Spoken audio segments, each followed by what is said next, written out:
September 14, 2020. A Monday morning, Jane Greaves is at her desk at Cardiff University in Wales when the paper goes live. She has been working toward this moment for the better part of 3 years.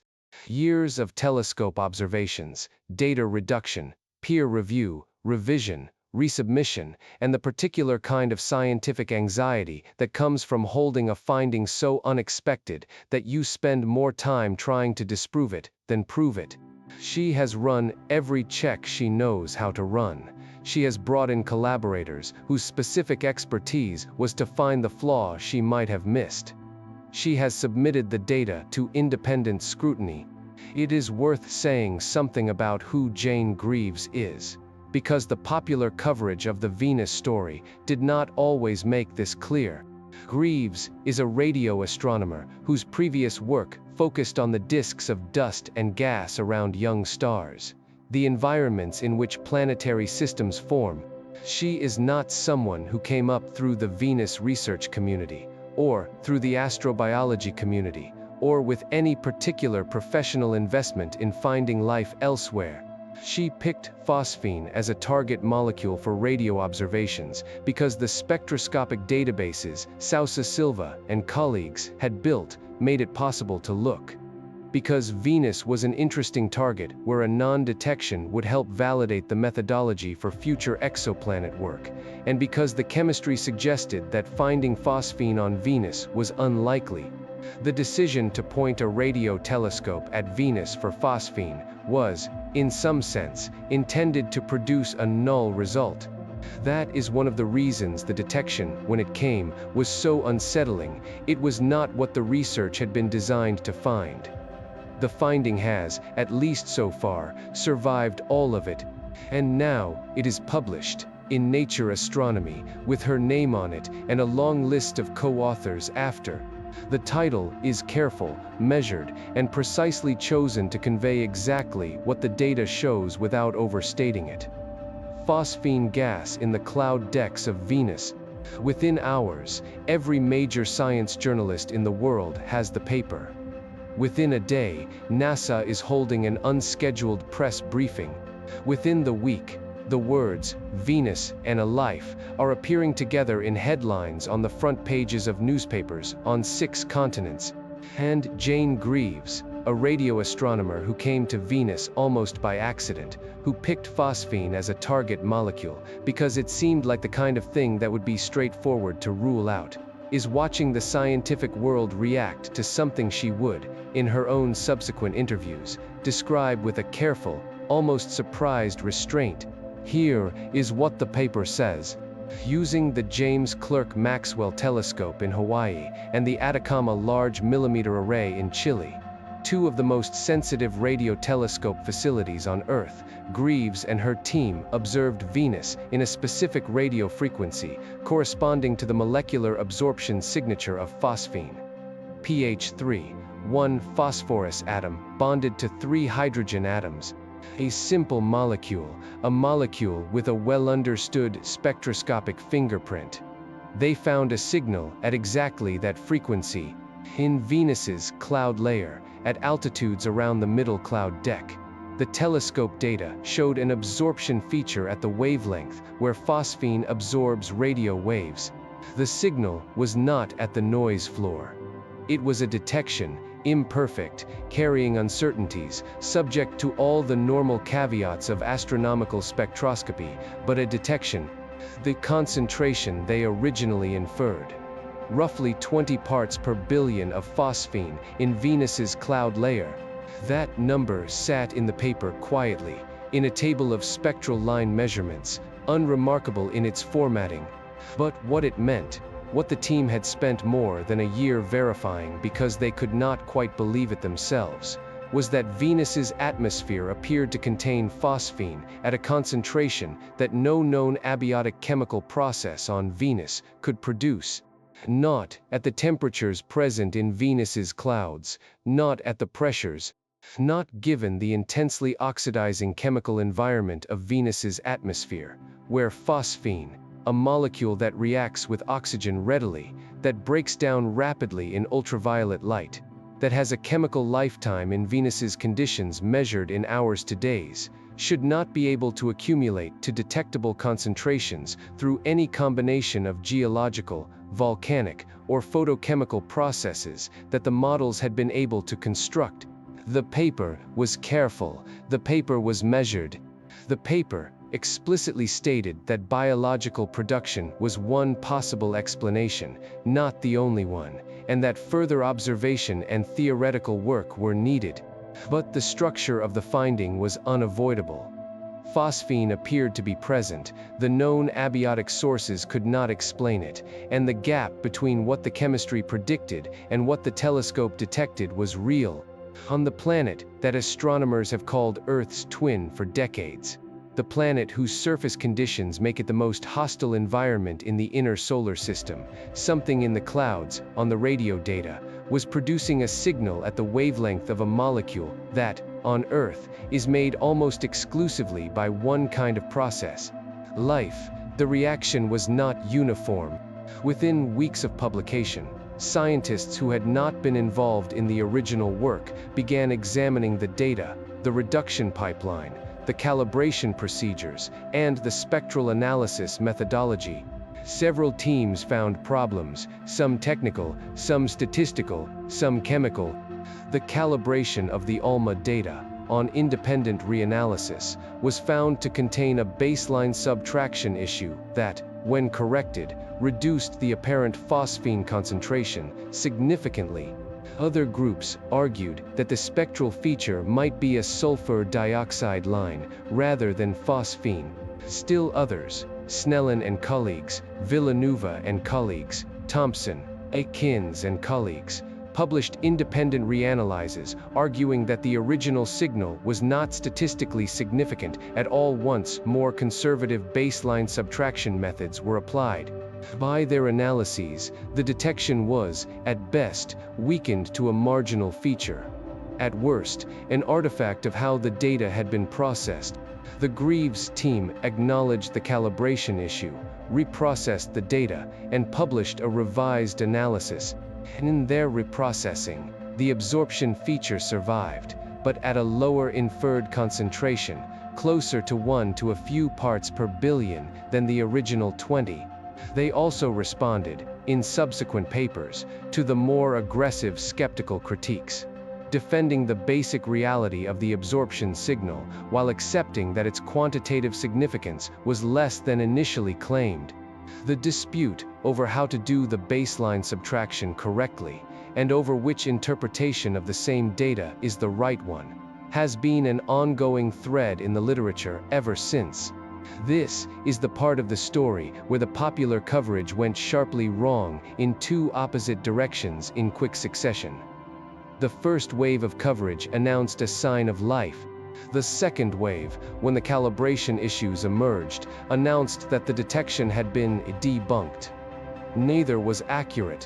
What the scientific community actually had, after the first round of dust settled, was a contested detection of an unexpected molecule at an uncertain, but probably non-zero concentration on a planet whose atmospheric chemistry our models did not appear to predict correctly.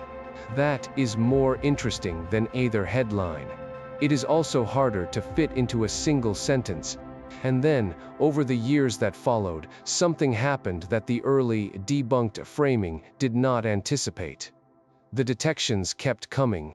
In 2021, the Greaves team published a reanalysis of archival 1978 Pioneer Venus Large Probe Mass Spectrometer data from a NASA probe that had descended through Venus's atmosphere decades earlier, never originally analyzed with phosphine in mind. In Mogul and colleagues' reanalysis, a peak consistent with phosphine appeared at the relevant mass, suggesting phosphine had been present in the lower atmosphere in concentrations of a few parts per million decades before the radio detection. The signal was tentative. Pioneer's instruments weren't designed to identify phosphine specifically, and the same mass peak could in principle correspond to other compounds. but it was an independent, completely different dataset showing something at the right mass, in the right place, decades before anyone had reason to be looking for it. That kind of consistency, from a measurement taken when no one was even thinking about Venusian phosphine, is harder to dismiss as motivated reasoning than a measurement designed to find it. In 2022 and 2023, the JCMT Venus campaign, a long-term monitoring program led by David Clements at Imperial College London and Jane Greaves, awarded approximately 200 hours of JCMT telescope time, and using a new and more sensitive detector called Namakanui, reobserved Venus across multiple epochs. The Namakanui detector represented a substantial sensitivity upgrade over the instruments used in the original 2017 observations. By some characterizations, the new observations carried roughly 140 times more data than the original detection. This is the kind of upgrade that, if the original signal were a statistical fluctuation, should make the fluctuation go away. Fluctuations do not survive 140-fold improvements in signal-to-noise. By the time Greaves presented the program's findings at the National Astronomy Meeting in 2023, she could describe phosphine detections across multiple instruments, multiple data processing approaches, and multiple time periods. The signal was not consistent in concentration, it appeared to vary, but the absorption feature kept appearing in independent observations. And then, in July 2024, at the National Astronomy Meeting in Hull, two further developments were presented simultaneously. The first, Clements and the JCMT Venus team announced that their new, much higher quality dataset redetected phosphine, this time deeper in the atmosphere, around 55 kilometers altitude, at concentrations consistent with the lower cloud layer, rather than only the middle clouds. They also reported evidence that the phosphine signal varies with Venus's day-night cycle, appearing strong on the night side and weaker on the day side. This pattern is consistent with phosphine being continuously produced by some source, while sunlight on the day side breaks it down, exactly the steady-state behavior the chemistry would require if any source, biological or not, is keeping pace with destruction. The day-night variation, in particular, is the kind of finding that is hard to attribute to processing artifacts. An artifact would not naturally produce a signal that follows Venus's rotation in a chemically sensible way. The second development from the same week. Greaves and colleagues, using the Green Bank telescope in West Virginia, reported a tentative detection of ammonia, NH3, in Venus's atmosphere as well. Ammonia, like phosphine, is one of the molecules that biosignature research has long flagged as difficult to produce in significant quantities through abiotic chemistry on a rocky planet, and one that on Earth is associated heavily with biological activity. The ammonia detection is, like the phosphine detection, tentative, needing confirmation, model-dependent, and not yet a settled fact. But the appearance of a second potential anomalous biosignature gas in Venus's atmosphere, alongside an updated and strengthened phosphine signal, gave the broader investigation a complexity that the original 2020 paper alone did not have. The story of Venus's phosphine, in other words, is not the story of a detection that turned out to be wrong. It is also not the story of a detection that has been confirmed. It is the story of a contested signal that has, over nearly 5 years, refused to disappear under increasingly careful scrutiny, and of a chemical mystery that has, 4 years of intensive investigation later, not been resolved. This video is about what the phosphine and ammonia mystery actually is, and what it isn't. The central tension is specific and chemically grounded. Venus is one of the most chemically hostile environments in the solar system. Its surface temperature is around 465 degrees Celsius, hot enough to melt lead. Its atmosphere is roughly 96% carbon dioxide, with clouds of concentrated sulfuric acid. Its atmospheric chemistry is intensely oxidizing. The chemical environment is one that destroys reduced molecules like phosphine rapidly and efficiently. Phosphine is a reduced molecule. In Venus's atmospheric environment, it should react with oxidizing compounds and break down within hours to days. For phosphine to be present at any detectable concentration, something must be producing it continuously, at a rate that keeps pace with destruction. The question that has driven nearly 5 years of observational, theoretical, and laboratory investigation, is what that something is. To say this slightly more carefully, the question is not whether phosphine is intrinsically rare in the universe. It is not. Phosphine is found in the atmospheres of Jupiter and Saturn, where reducing conditions are abundant. It is found in trace amounts in Earth's atmosphere, almost entirely from anaerobic biological activity. The question, specifically, is what could produce phosphine on a rocky terrestrial planet with an oxidizing atmosphere, an environment where the chemistry should drive phosphorus into oxidized forms, not reduced ones. The answer, on Earth, is biology. The question for Venus is whether the answer there is also biology, or whether Venus has chemistry that Earth does not have, or whether the detection is in some way mistaken. By the end of this video, you will understand what phosphine is, and why its presence on Venus is chemically significant.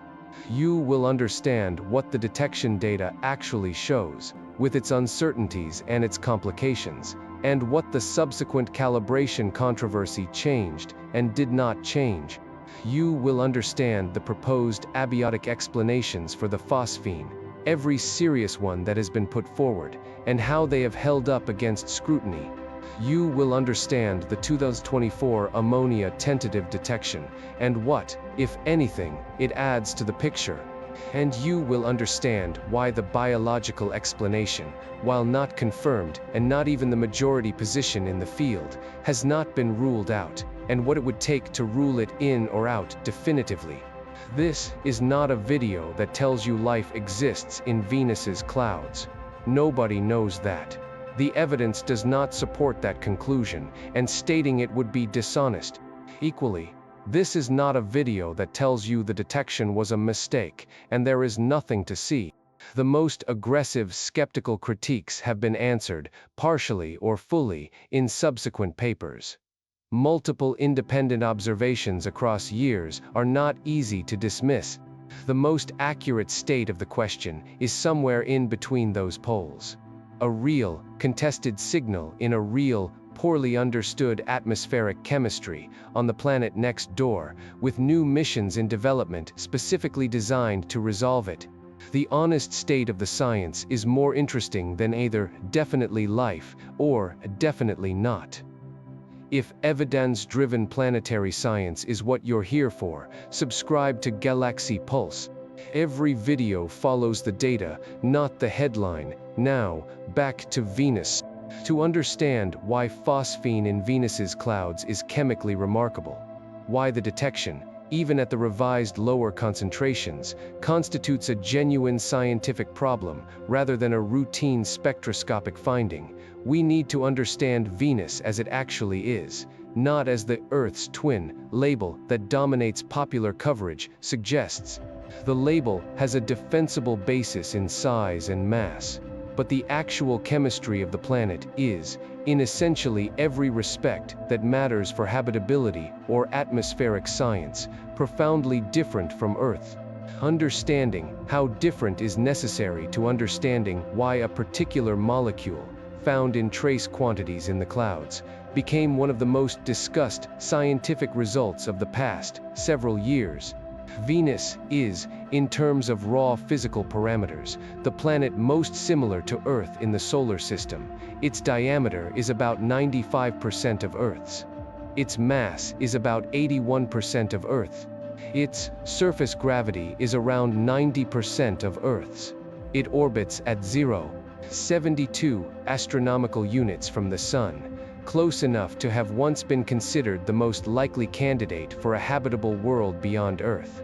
close enough that early science fiction writers populated it routinely with jungles and oceans and life. It is worth taking a moment with the cultural history of Venus, because it shapes how the modern findings land. Through the early 20th century, Venus's thick, featureless cloud cover left a great deal to the imagination. Astronomers could see only the top of the cloud deck. What lay beneath was a blank. Into that blank, a generation of scientifically literate authors and even some astronomers projected a warmer, wetter, more tropical version of Earth, a swamp world, a world of perpetual rainstorms, a world where ancient seas might still cover most of the surface. Carl Sagan, as a young scientist in the 1960s, was among the first to argue rigorously from the planet's high microwave brightness temperature that something hotter and stranger was hiding under those clouds. He turned out to be right in a way that even he probably found jarring. The fantasy did not survive the actual data. The first spacecraft to successfully return data from Venus's atmosphere, the Soviet Venera 4 probe in 1967, ended the tropical Venus fantasy with brutal efficiency. The atmosphere it found was 96% carbon dioxide, with a surface pressure approximately 92 times greater than Earth's at sea level, equivalent to being roughly a kilometer underwater on Earth. Subsequent Venera landers that reached the surface before being crushed by the pressure found temperatures averaging around 465 degrees Celsius. The surface of Venus is hot enough to melt lead, tin, and zinc. It is the hottest planetary surface in the solar system, hotter even than Mercury, despite being twice as far from the Sun, a consequence of the most extreme greenhouse effect in the known solar system. The Venera landers, when they reached the surface, generally survived only minutes to hours before their instruments failed in the heat and pressure. The longest-lived returned data for about 2 hours before going silent. The brevity of those transmissions, from each lander in turn, is the historical anchor for how hostile we now understand the surface of Venus to be. The clouds of Venus are composed primarily of sulfuric acid droplets, concentrated sulfuric acid, at roughly 75 to 95% concentration, depending on altitude. The cloud layer extends from approximately 45 to 70 kilometers altitude, with distinct lower, middle, and upper cloud regions with different chemical compositions and physical properties. These clouds are optically thick. They reflect about 70% of incoming sunlight, giving Venus its brilliant appearance in Earth's sky, and they completely obscure the surface from above. The atmospheric chemistry of Venus is intensely oxidizing. The dominant compounds are carbon dioxide and sulfur dioxide, with traces of carbon monoxide, water vapor, hydrochloric acid, and hydrofluoric acid. The ultraviolet radiation environment in the cloud layers is significant. Sunlight drives active photochemistry in the upper clouds. The overall chemical environment is one that rapidly and efficiently destroys reduced molecules. Molecules that contain hydrogen bonded to elements in a low oxidation state, through oxidation reactions that convert them to more stable, oxidized forms. Phosphine, pH 3, is exactly this kind of reduced molecule. It consists of one phosphorus atom bonded to 3 hydrogen atoms. In an oxidizing atmosphere like Venus's, phosphine reacts with oxygen-bearing compounds, with sulfuric acid, and with the products of photochemical reactions to produce phosphoric acid and related compounds. The rate of this destruction under Venus's cloud conditions is fast. Models of phosphine's chemical lifetime in Venus's atmosphere give it a residence time of hours to days before it is destroyed by the ambient chemistry. The implication of that short lifetime is worth dwelling on, because it is what makes the question so sharp. If phosphine had a long lifetime, if it could persist for years or decades in Venus's atmosphere after being produced, then a single past event could in principle account for its current presence. A large volcanic eruption 10 years ago, or some unusual chemical episode in the planet's distant past, could have injected phosphine that we are now seeing as a residual. But phosphine does not persist. It is destroyed within hours to days. Whatever we are seeing in the atmosphere now must have been produced in the last several hours to days. The source, if there is a source, is not historical. It is operating right now, continuously, at exactly the rate needed to maintain the inferred concentration against the continuous destruction. This means that for phosphine to be present at any detectable concentration in Venus's atmosphere, it must be produced continuously. Production must keep pace with destruction. The question is not whether phosphine was there once and persisted. It cannot persist on any relevant timescale. The question is, what is producing it now, at a rate sufficient to maintain the observed concentration against continuous chemical destruction? This is the phosphine problem. And it is genuinely a problem. Here is what the chemistry of Venus's atmosphere is supposed to show in terms of phosphorus compounds. Phosphorus exists in Venus's atmosphere, on the standard models, primarily in its fully oxidized form. Phosphoric acid and related phosphate compounds. These are the thermodynamically stable forms of phosphorus, under Venus's highly oxidizing conditions. They are the endpoint of phosphorus chemistry in this environment. The form that phosphorus naturally reaches when left to react with the ambient oxidizing compounds over any significant time scale. What the telescope data showed was phosphine, pH 3, the fully reduced form of phosphorus. This is the opposite end of the phosphorus chemistry spectrum from phosphoric acid. It is the form that phosphorus takes in strongly reducing, oxygen-poor environments. In the interiors of gas giant planets, in certain types of volcanic outgassing, and, on Earth, in the products of anaerobic microbial metabolism, penguin guano, badger guts, the sludge in oxygen-starved wetlands. These are the places on Earth where measurable phosphine is found, and they are not random. They are the environments where anaerobic biology drives phosphorus into its most reduced form, against the thermodynamic gradient that would otherwise push it the other way.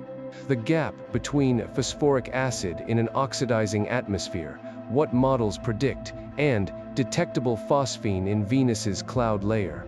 What the telescope data suggest is a gap that spans essentially the entire range of phosphorus chemistry. It is not a subtle discrepancy. It is a finding that, if real, says that something is actively working against the chemical equilibrium that Venus's atmospheric conditions should produce. A useful analogy: imagine a campfire that has been burning steadily for hours. The fire converts wood, a reduced, carbon-rich fuel, into carbon dioxide and water, the fully oxidized products of combustion. Now, imagine that someone analyzes the smoke above this fire and finds, mixed in with the carbon dioxide and water vapor, a detectable concentration of unburned wood gas. That would not be surprising if the fire were just starting. But if the fire has been burning for hours and is at steady state, and the wood gas is still there, continuously present, then either something is continuously adding fresh wood faster than the fire consumes it, or there is a process maintaining the wood gas against the fire's chemistry.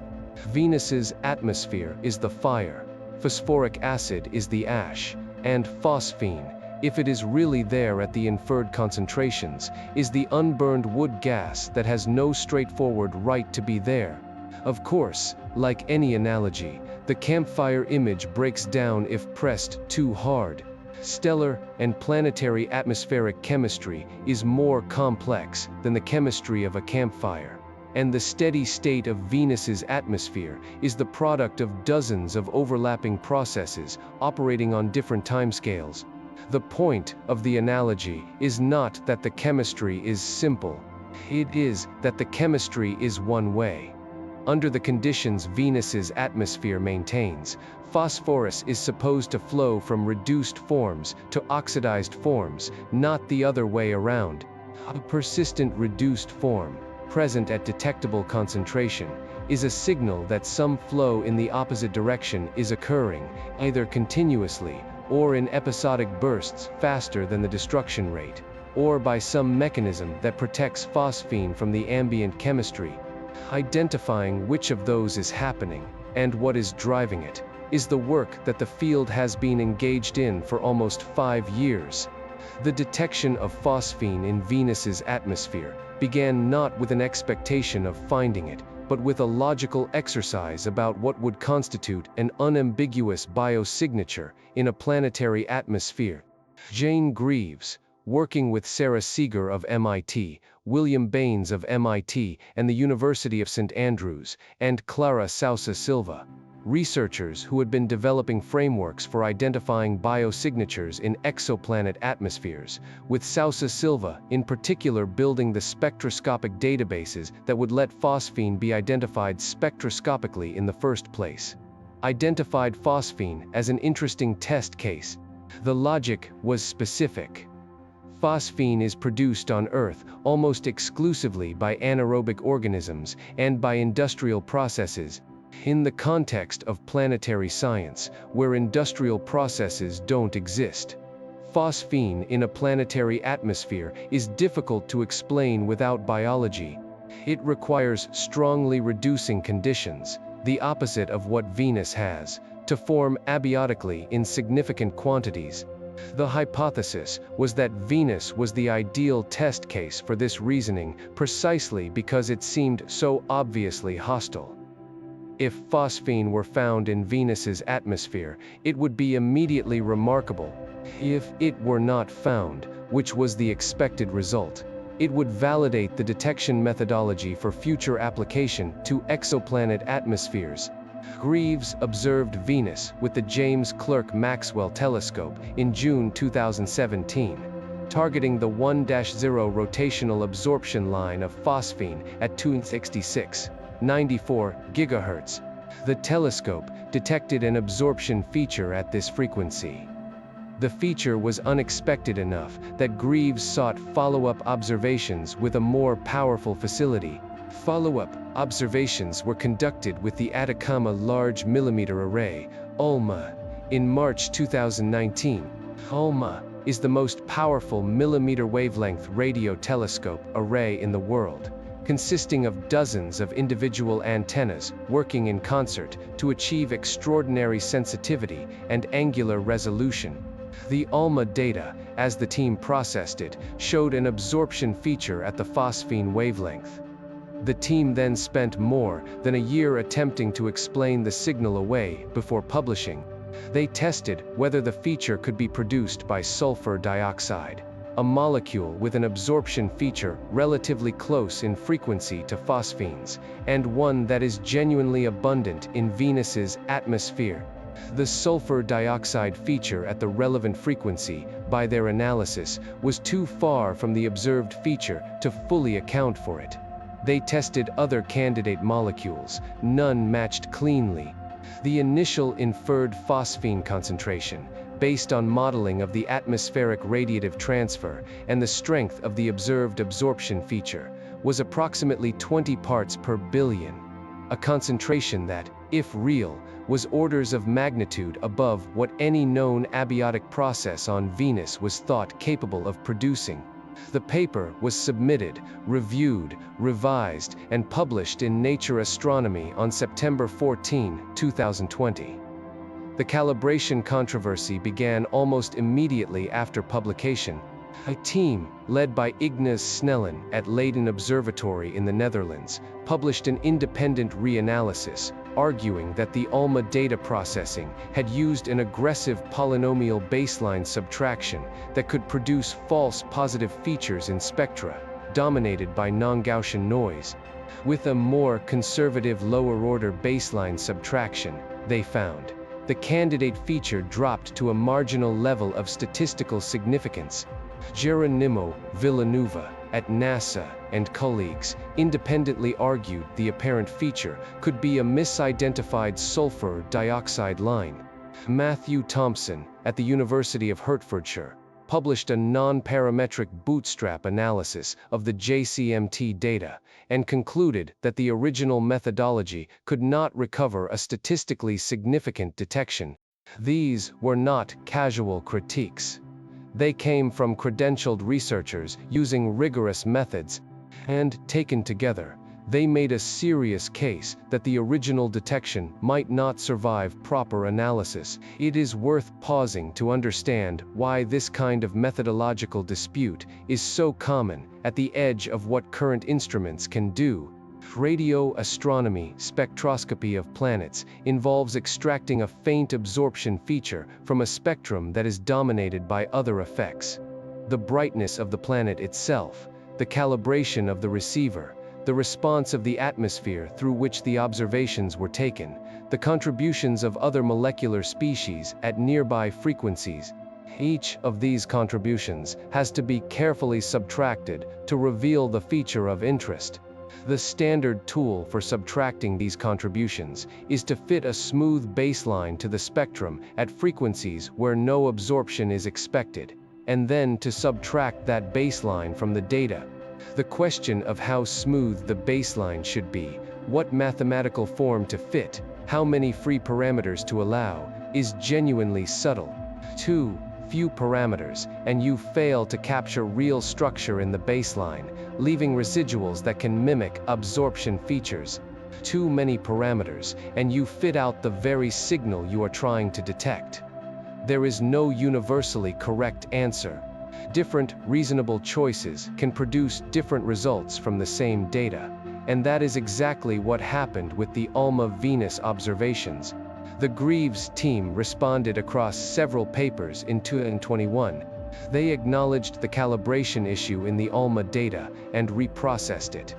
The absorption feature, in their reprocessing, survived, but at a substantially lower inferred concentration, closer to a few parts per billion than the original 20.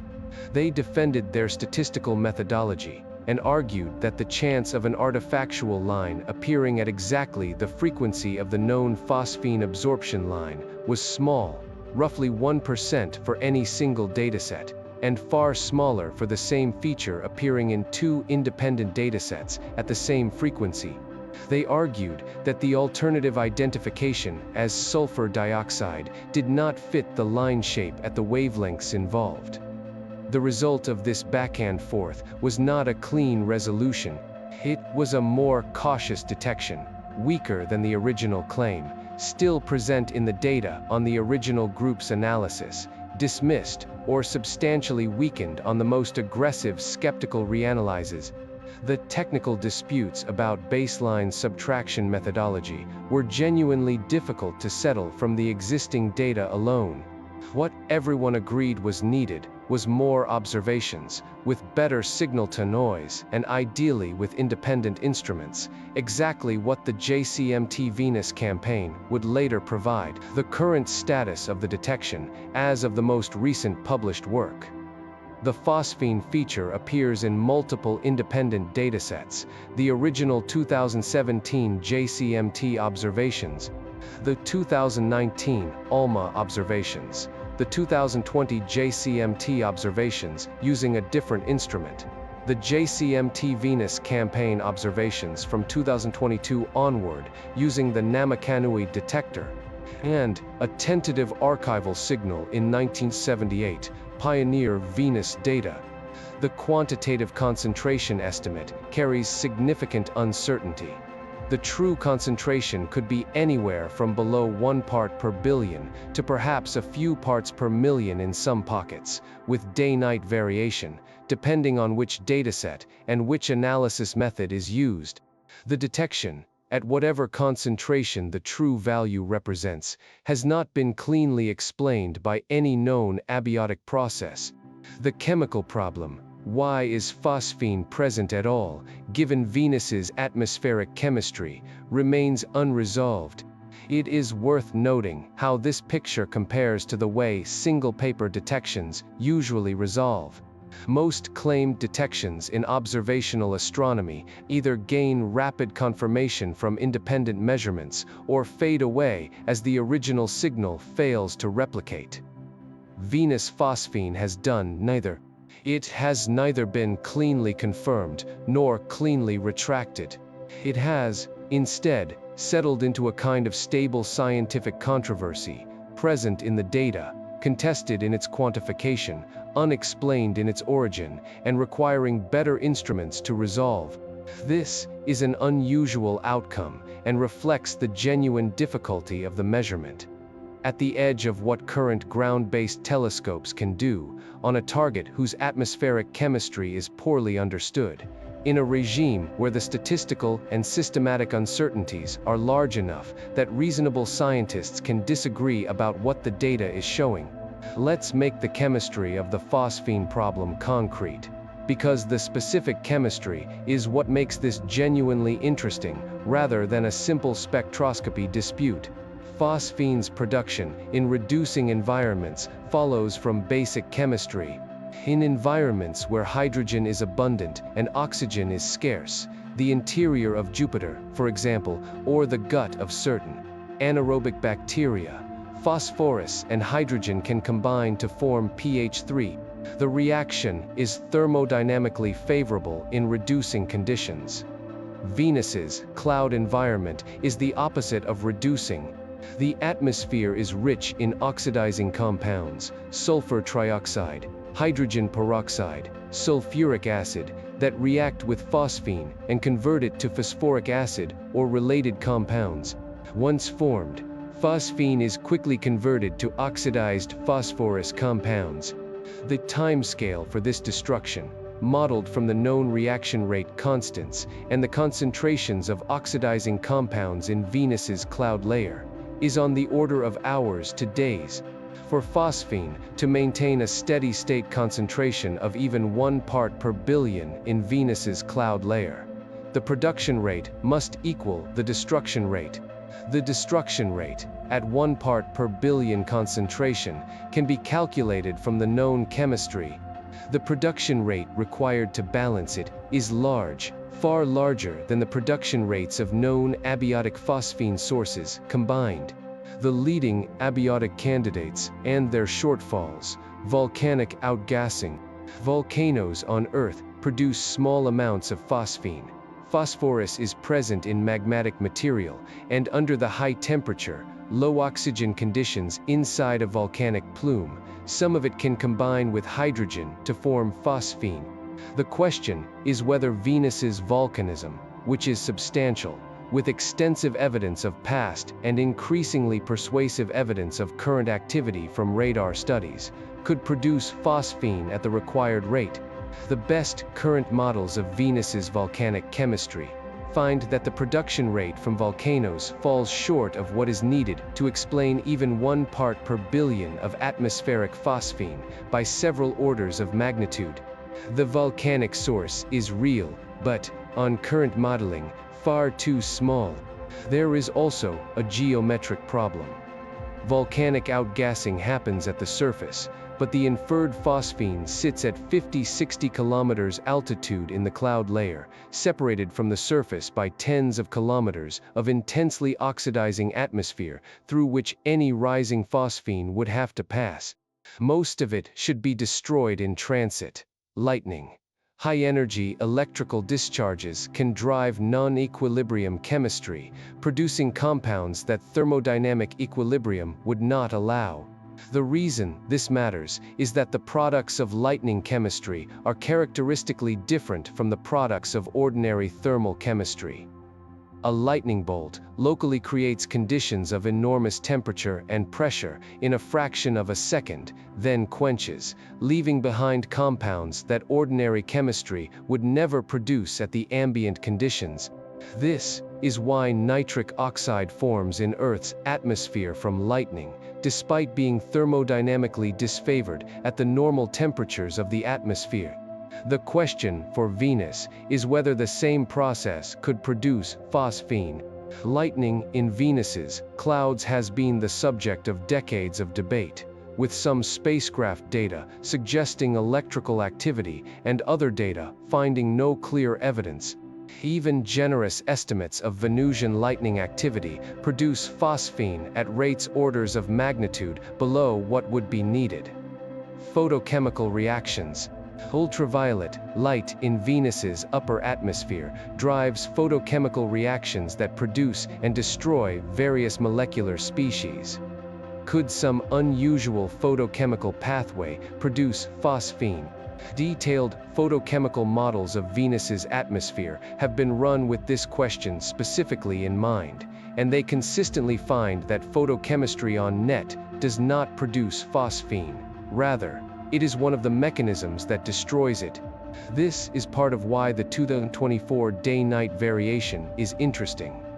The destruction of phosphine in sunlight, which the day-night signal directly traces, is exactly what photochemical models predict, while the persistence of phosphine on the night side requires that something on the night side, or something carried over from the night side, replenishes it. Meteoric material. Meteorites contain phosphorus compounds, and meteoric ablation in Venus's atmosphere deposits material continuously. Could this material include phosphine or phosphine precursors? The flux of meteoric material is far too small, by orders of magnitude, to account for the inferred concentration. Even if every phosphorus atom delivered by meteoric ablation were converted to phosphine, the total budget would not approach what is needed. Each of these mechanisms is real. Each contributes some amount of phosphine to Venus's atmosphere.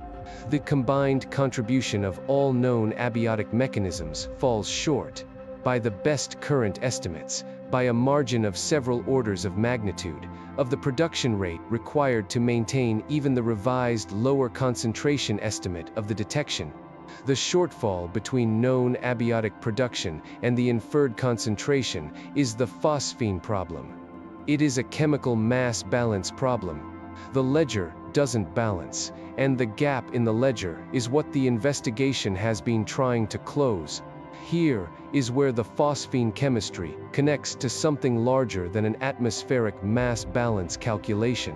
The chemical environment of Venus's cloud layer, specifically the layer between approximately 48 and 60 kilometers altitude, is, in several respects, the least hostile environment on Venus. At this altitude, temperatures range from roughly 0 to 70 degrees Celsius.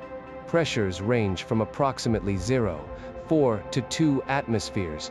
These are conditions that are, in terms of temperature and pressure, broadly compatible with the kind of chemistry life on Earth does. The catch, and it is a significant catch, is the sulfuric acid. Venus's clouds are composed of sulfuric acid droplets at concentrations of around 75 to 95%. Sulfuric acid at these concentrations is one of the most powerful desiccants and oxidizers in ordinary chemistry. It removes water from compounds through chemical reaction rather than just physical drying. At concentrations above approximately 80%, sulfuric acid destroys most familiar biological macromolecules, proteins, nucleic acids, lipids, in seconds to minutes. To put this in perspective, concentrated sulfuric acid is what is used in laboratories to digest organic samples down to their elemental components for analysis. It is not subtle in its effect on biological matter. Anything with a recognizably terrestrial biochemistry, anything made of the kinds of molecules life on Earth uses, would not survive contact with Venus's cloud droplets for more than a few moments. This is not a question of being adapted to acidic conditions in the way that some terrestrial bacteria are adapted to low pH. The chemistry of concentrated sulfuric acid is qualitatively different from the chemistry of moderately acidic environments on Earth. The most acid-tolerant organisms known on Earth can survive at pH near 0. In environments where free hydrogen ions are abundant, but water remains the dominant solvent, Venus's cloud droplets are something else entirely. A solvent system in which water is largely absent, replaced by a corrosive medium that no Earth biology has ever had to contend with. The question of whether any form of biology could exist in Venus's cloud layer is, therefore, primarily a question about whether any kind of chemistry that could be called biological can operate in concentrated sulfuric acid. This is a question that does not have a definitive answer from first principles. Life on Earth has colonized environments that were once thought too extreme. Acidic environments at pH near zero, high radiation environments, high-pressure deep-sea environments, desiccating environments with water activities far below what most organisms can tolerate. The specific question of whether biochemistry can operate in concentrated sulfuric acid is one that has not been comprehensively explored in laboratory conditions. Because concentrated sulfuric acid is not an environment that has been seriously considered as a potential habitat until recently. Several laboratories have, since 2020, begun systematic investigation of what organic molecules can be stable in concentrated sulfuric acid. Work that did not exist in any depth before the phosphine detection forced the question: if the phosphine detection is real, if something is producing phosphine in Venus's clouds at a rate that exceeds what known abiotic processes can supply, then either there is an abiotic mechanism that hasn't been identified yet, or there is something in the cloud layer doing chemistry that produces phosphine as a byproduct. The biological scenario that has been proposed is specific. Sulfuric acid-resistant microorganisms in Venus's cloud droplets, conducting anaerobic metabolism using the chemical gradients available in the cloud environment and producing phosphine as a metabolic byproduct, analogous to the way certain anaerobic bacteria on Earth produce phosphine as a byproduct of phosphate metabolism in oxygen-poor environments. This scenario is speculative. It requires biology that is adapted to concentrated sulfuric acid in ways that have no known precedent. It requires a complete biochemistry, presumably one that does not use liquid water as a solvent, since concentrated sulfuric acid removes water from solution, for which no experimental framework yet exists. It is, in the honest assessment of the researchers who have proposed it, the most exotic biological hypothesis in modern astrobiology. But it has not been ruled out, and that is the point.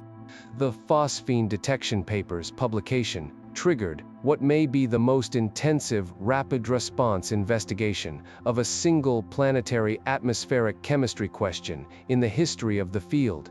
Teams of atmospheric chemists, planetary scientists, geochemists, and astrobiologists worked, in many cases simultaneously, on the question of whether any known or proposed abiotic mechanism could account for the phosphine.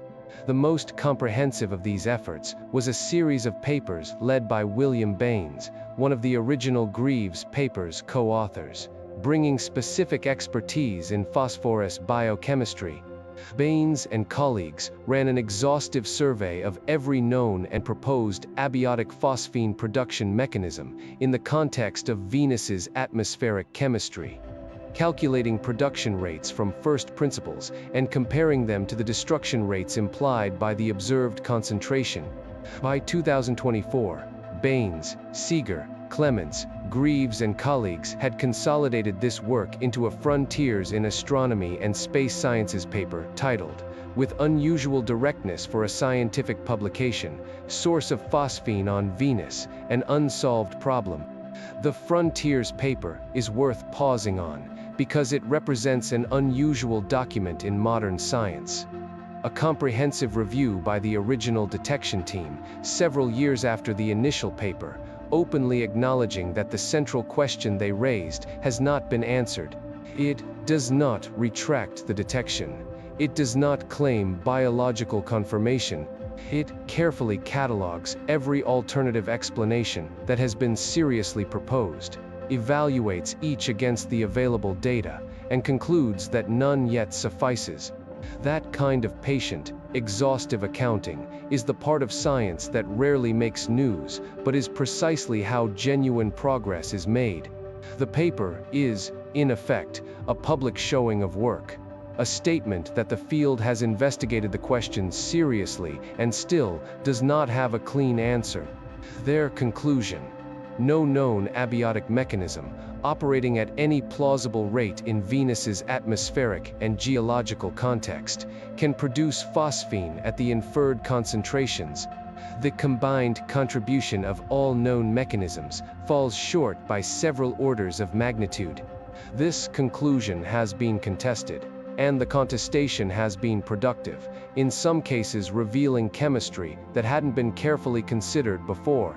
The most prominent of these proposals, published in 2021 by a team led by NGUY1EC5N and others, suggested that reactions between phosphite minerals, reduced phosphorus compounds that might be present in Venus's crust, and sulfuric acid in the cloud droplets could produce phosphine.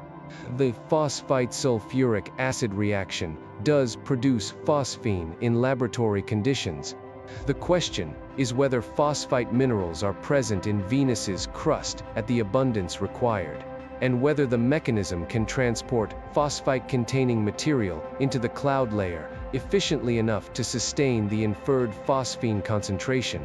Current assessments of the phosphite hypothesis: it is chemically viable in laboratory conditions, but faces significant challenges in the context of Venus's actual geology and atmospheric dynamics. The transport of crustal material to altitudes of 50-60 kilometers is not efficient by known mechanisms. The abundance of phosphite minerals in Venus's crust is essentially unconstrained by current data. The hypothesis is not ruled out, but it is not established as a viable explanation, and detailed modeling of its production rate gives results that fall short of the required rate by 1 to 2 orders of magnitude, even under optimistic assumptions. One of the things Da Vinci surface imaging during descent may help with, even though it is not designed primarily for geological characterization, is providing some new constraint on what kinds of minerals are actually present near the surface, which would feed into refined estimates of the phosphite hypothesis. The current state of the abiotic explanation effort: it has not succeeded in identifying a mechanism that explains the inferred phosphine at the concentrations observed. This does not mean no such mechanism exists, it means one has not been found yet. The field is still actively working on this, and new proposals continue to appear in the literature. Each one is tested against the available chemistry and atmospheric dynamics data, and so far none has provided a complete explanation. The pattern, by 2024, is one of incremental progress on the abiotic side: better models of various candidate mechanisms, better laboratory measurements of relevant reaction rates, better characterization of Venus's atmospheric dynamics, none of it sufficient on its own to close the gap, but all of it sharpening the constraints on what the missing mechanism, if it exists, would have to look like. The phosphine detection, whatever its ultimate explanation, served as a catalyst for a broader re-examination of Venus's atmospheric chemistry. And that re-examination has revealed that phosphine is not the only thing in Venus's atmosphere that does not fit the models cleanly. The most significant of these additional anomalies involves the sulfur chemistry of Venus's clouds. Venus's atmosphere is dominated by sulfur compounds: sulfur dioxide, sulfuric acid, carbonyl sulfide, and the chemistry connecting these compounds has been studied extensively. But the models of sulfur chemistry in Venus's clouds have a persistent problem. They predict the presence of a mysterious UV absorber in the upper clouds that accounts for a significant fraction of the solar energy absorbed by Venus's atmosphere, and they have not been able to identify what it is. This UV absorber has been known since the 1970s, when spacecraft measurements first revealed that Venus's clouds absorb significantly more ultraviolet radiation than pure sulfuric acid droplets would explain. The absorber is concentrated in the upper cloud layer, at altitudes of approximately 60–70 kilometers. It has a specific spectral signature. It absorbs UV, but is relatively transparent at longer wavelengths, that constrains what it can be chemically. Notably, the UV absorber is what produces the dark streaks visible in Venus's clouds in ultraviolet images. Features that have been observed by every Venus imaging mission since the 1970s, and that, in the most striking telescopic views, give Venus's clouds their characteristic banded, weather-like appearance. The dark markings have a name and a long observational history. Their cause does not. Multiple candidates have been proposed over the decades: elemental sulfur allotropes, ferric chloride, disulfur monoxide, polysulfide compounds. None has definitively matched the observed UV absorption spectrum under Venus's cloud conditions. The UV absorber remains unidentified after 50 years of investigation. The connection to the phosphine question is indirect but important. The existence of an unidentified major UV-absorbing compound in Venus's clouds, a compound that has resisted identification for 50 years despite significant scientific attention, indicates that our chemical models of Venus's atmosphere are incomplete. There is chemistry happening in Venus's clouds that we have not characterized. This does not mean the unidentified UV absorber is biological. It almost certainly is not, and there are plausible inorganic candidates. But it does mean that invoking our models as a complete characterization of Venus's atmospheric chemistry, using no known abiotic mechanism can explain X. As a strong argument, requires acknowledging that the models are known to be incomplete in other respects. The phosphine problem may be a symptom of model incompleteness rather than evidence of something exotic. Or it may be both. A separate anomaly involves the water vapor distribution in Venus's atmosphere. Water vapor abundance in Venus's cloud layer varies with altitude in a way that standard photochemical models do not cleanly predict. The distribution of water vapor affects the photochemistry that drives production and destruction of various molecular species, including phosphine. Better constraints on the water vapor profile, which upcoming missions will provide, may change the calculated phosphine destruction rates, and therefore the magnitude of the production shortfall. Yet another anomaly: the sulfur dioxide and water variability over time. Long-term observations of Venus's atmosphere have shown that the concentrations of these two compounds vary by factors of several over months to years, in ways that do not have a clean atmospheric dynamics explanation. Something is modulating them. Whether the modulator is volcanic activity at the surface, dynamical processes in the atmosphere itself, or something else has been an open question since Pioneer Venus first noted the variability decades ago. The same processes responsible for these variations may be relevant to whatever is producing or maintaining phosphine. What the broader chemical investigation of Venus has produced is a picture of a planet whose atmospheric chemistry is considerably more complex and considerably less well characterized by current models than the decades of study since the Venera missions had suggested. The phosphine question is the most visible symptom of this incompleteness. It may not be the most scientifically important one, but it has, by being the most visible, driven a broader return of scientific attention to Venus that the field had largely abandoned in favor of Mars over the previous several decades. The biological hypothesis for Venus's phosphine is specific enough that it can be examined in detail. The hypothesis, as developed most systematically by Sarah Seeger and colleagues in a series of papers since the phosphine detection, proposes a specific life cycle for hypothetical Venusian aerial microorganisms.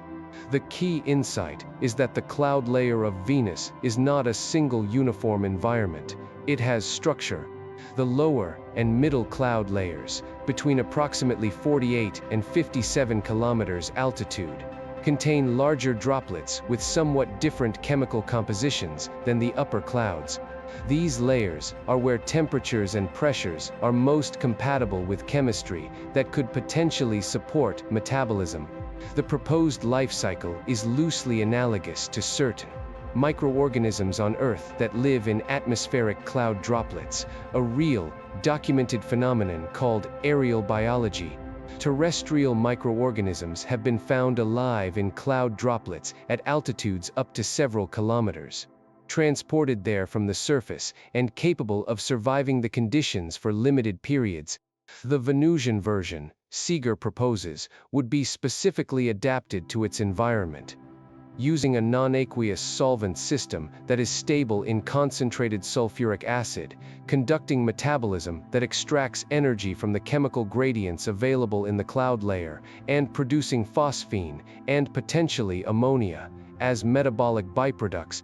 There is a specific detail in this proposal that is worth lingering on, because it transforms the hypothesis from pure speculation into something more biologically grounded. On Earth, anaerobic bacteria do not produce phosphine because phosphine is somehow useful to them. They produce it as a byproduct, a metabolic waste, of phosphate reduction in environments where oxygen is absent. The chemistry that leads to phosphine is not exotic. It is what happens when you have phosphate, hydrogen, and the right conditions, in the absence of oxygen. If anything analogous to that chemistry were happening anywhere on Venus, anywhere there were microenvironments locally reducing enough for phosphate reduction to proceed, phosphine would be the natural byproduct, exactly as it is on Earth. The biological hypothesis does not require an exotic new biochemistry. It requires only that some chemistry resembling anaerobic phosphate reduction, however distantly, is happening somewhere in Venus's clouds. That is a more modest claim than Venusian microbes. It is the claim that the metabolic logic of Earth-like life, extracting energy from chemical gradients, leaving reduced waste products behind, might apply, in modified form, to whatever is producing phosphine on Venus, if anything is. The most chemically specific version of this proposal involves the suggestion that the hypothetical Venusian organisms use concentrated sulfuric acid itself as a biochemical medium, that their biochemistry is based not on water but on sulfuric acid as a solvent and reactant.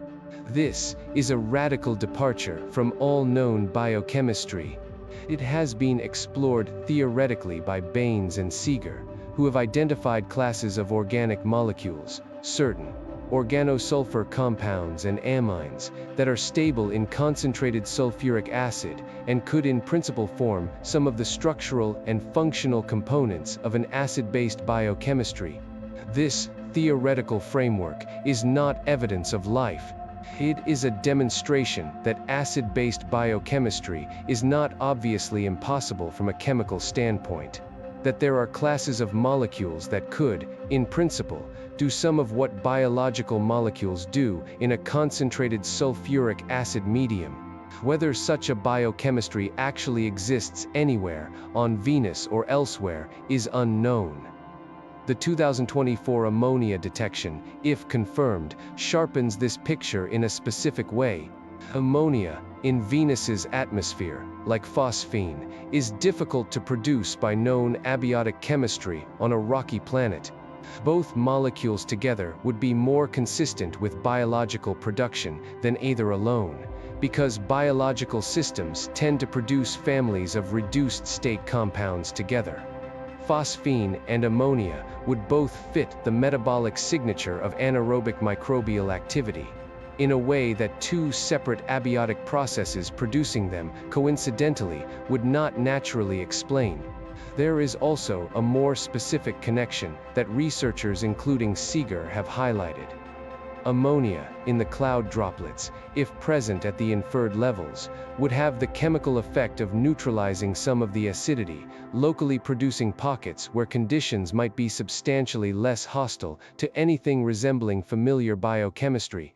This is exactly the kind of self-modifying environmental engineering that terrestrial life routinely does. Modify the local environment to make it more habitable for the chemistry of life. The conditional structure of all of this matters. It requires that both detections survive further scrutiny.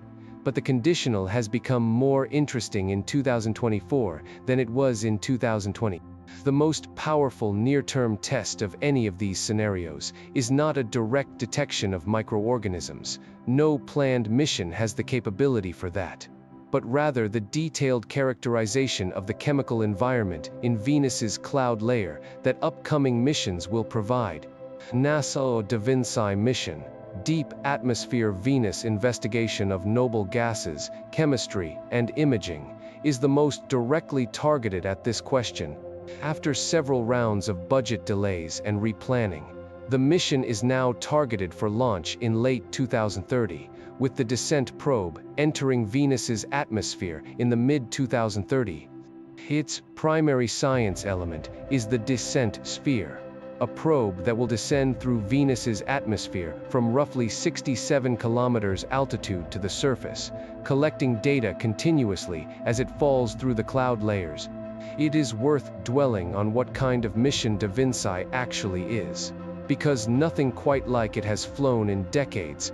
The last spacecraft to send a probe through Venus's atmosphere all the way to the surface, the Soviet Vega landers and Pioneer Venus multiprobe of the late 1970s and early 1980s, used instruments that were primitive by modern standards and operated for short durations under enormous mechanical and thermal stress.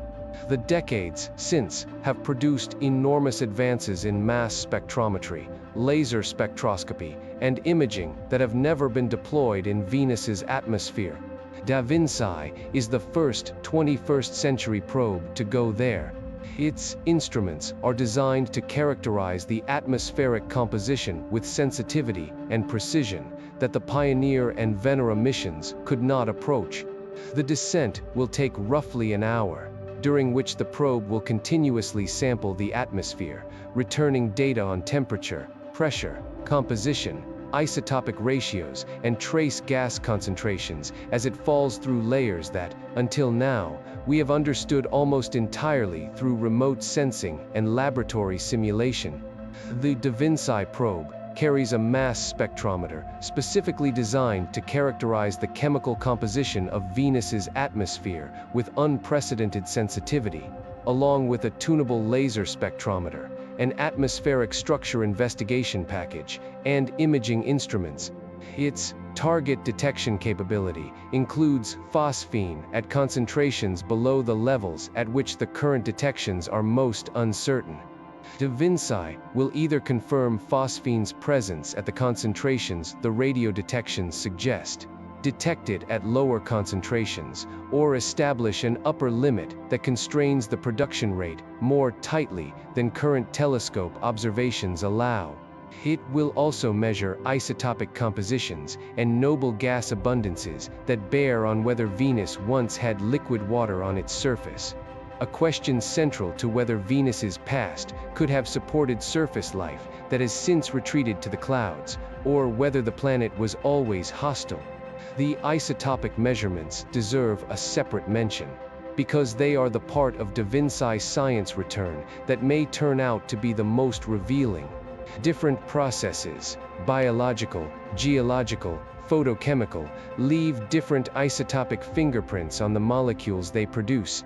If the phosphine in Venus's clouds shows isotopic ratios characteristic of biological processing, that would be an enormously strong piece of evidence, far stronger than the spectroscopic detection of the molecule itself. Biology on Earth preferentially uses lighter isotopes of most elements. The resulting isotopic fractionation is one of the most reliable biosignatures we know. The VinSci mass spectrometer is specifically capable of measuring this kind of fractionation. Whether the phosphine, if detected, shows it will be one of the most consequential measurements the mission could produce. ESA's N-Vision mission was formally adopted in January 2024, and the spacecraft construction contract awarded to Thales Alenia Space in January 2025. It is targeted for launch on an Ariane 6 rocket no earlier than November 2031, with science operations beginning around 2034 after the mission's cruise and aerobraking phase. N-Vision is an orbiter that will use radar, spectrometers, and other instruments to characterize Venus's surface and atmosphere with significantly better resolution than previous orbiters. Its atmospheric chemistry instruments will provide global mapping of various molecular species in Venus's atmosphere. Critical because spatial concentration patterns would constrain source hypotheses. Volcanic sources would produce localized concentration enhancements. A global biological source would produce a more uniform distribution. A chemistry tied to specific cloud layer conditions would produce a banded distribution by altitude. NASA Veritas mission, Venus emissivity, radio science, in SAR, topography, and spectroscopy, has had a difficult budget history, including a near cancellation in 2023 before being reinstated in the 2024 fiscal year budget. It is currently targeted for launch around 2031. Its primary focus is Venus's surface geology, mapping the surface composition and topography with radar and infrared spectroscopy to characterize Venus's volcanic and tectonic history, while its primary targets are geological rather than atmospheric. Its near-infrared spectroscopy capability will provide data on atmospheric composition in the lower atmosphere that is relevant to the phosphine transport question. The three missions together represent the most ambitious return to Venus since the Soviet Venera program of the 1970s and 1980s. Whether all three actually launch on their current schedules depends on budget negotiations that are still ongoing on both sides of the Atlantic.